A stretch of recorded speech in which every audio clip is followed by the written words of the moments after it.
Vendredi Société. Alors que la saison des examens bat son plein au Bénin, les candidats s'emploient à réviser.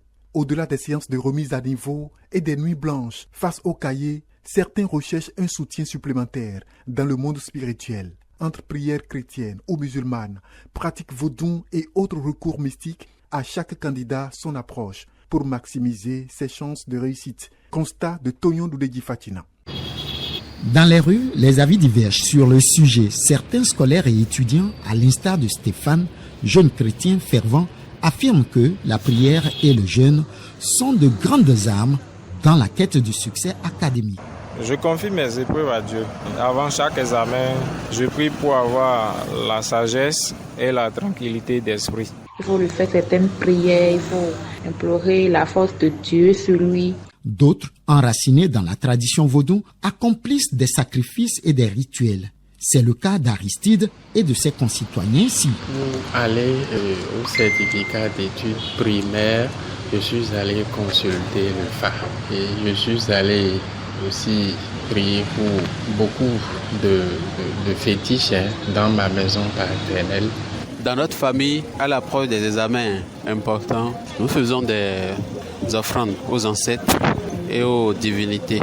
Il y a aussi cette frange de candidats qui se tournent vers d'autres formes de spiritualité telles que la méditation ou l'utilisation de talismans.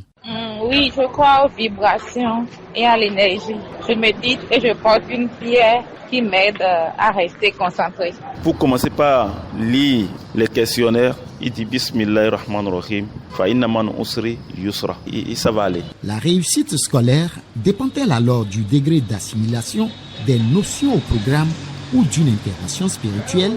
Pour les étudiants rencontrés, l'un ne peut aller sans l'autre. Et même si les pratiques diffèrent, elles ont, à leur avis, un point commun, le besoin de se rassurer, de se mettre en confiance.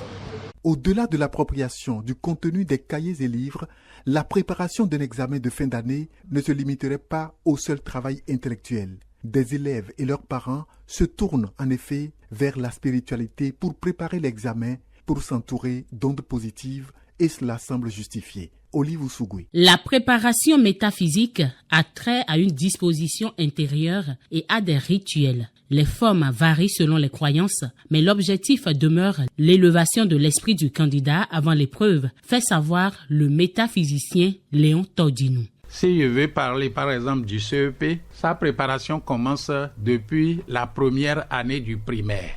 Le BEPC depuis la 6e. Le bac depuis qu'on entre dans la classe de seconde. Dans la tradition vaudou, cette préparation ne s'improvise guère. Elle se décline en plusieurs étapes avec des rituels spécifiques en vue, semble-t-il, de favoriser le succès scolaire. Depuis que la classe a commencé, il faut faire des recherches sur lui. Comment cette année-là fonctionnera, évoluera pour mon enfant. Que ce soit dans la religion monothéiste ou dans le vaudou, ces pratiques se ressemblent dans leur essence. D'après Valère Torsou, guide spirituel et enseignant à la retraite. Les préparatifs spirituels iront dans le sens de protéger l'enfant contre les différentes maladies qui peuvent empêcher son équilibre mental, son succès. Une maladie, il y a le côté aide-mémoire que nous pouvons aussi penser parce qu'il y a les enfants qui n'arrivent pas à travailler. Il y a plusieurs enfants qui font beaucoup d'efforts, mais le résultat n'est jamais observé. De l'autre côté, il doit avoir aussi de la chance pour accompagner leur propre effort. Cette démarche spirituelle vise à renforcer la confiance de l'élève et à éveiller ses capacités mentales.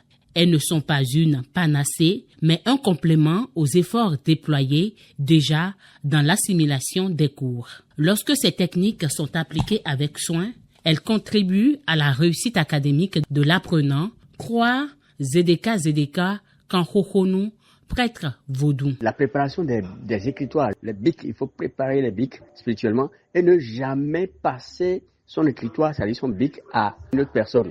Évitez de donner la main parce qu'il y a des pratiques que des gens font, certains font pour vous arracher vos chances de réussite. La prière ne concourt pas juste à une réussite ponctuelle. Elle apporte la sérénité et le vigore, selon le spiritualiste Damien Zinsou Ronton, alias Maître Aleph. La prière crée l'occasion. La prière peut aider le candidat à quitter chez lui, sain et sauf, pour se retrouver dans la salle de la composition, sans un accident, sans avoir des douleurs, des empêchements, des blocages. Et face à son épreuve, la prière peut favoriser la quiétude, parce que c'est une force invisible qui va adoucir, qui va synchroniser. Mais la réflexion de ce candidat sera portée surtout sur tout ce que ce candidat a stocké comme information intellectuelle. Alors, Maître Aleph, est-ce que d'après vous, l'on doit forcément recourir à la prière avant de réussir son examen? Bien sûr, parce que la meilleure prière, c'est notre comportement. Donc, en étant vertueux, les bonnes vibrations vous accompagnent, les meilleures fréquences vous accompagnent. On dit chez nous, Bourou, Romevonoa. Donc, en étant vertueux, l'univers vous accompagne. Donc, je peux ne pas prier, mais l'univers m'accompagne selon mes comportements. Celui qui est vertueux communique avec le divin. Pour ceux qui y croient, la prière conduit à la réussite académique, car seul Dieu aide le candidat à rester dans les meilleures dispositions le jour de l'évaluation finale afin de coucher sur papier le meilleur de ses connaissances. Il lui faudra les avoir déjà bien assimilées, nuance plusieurs personnes. Vendredi Société.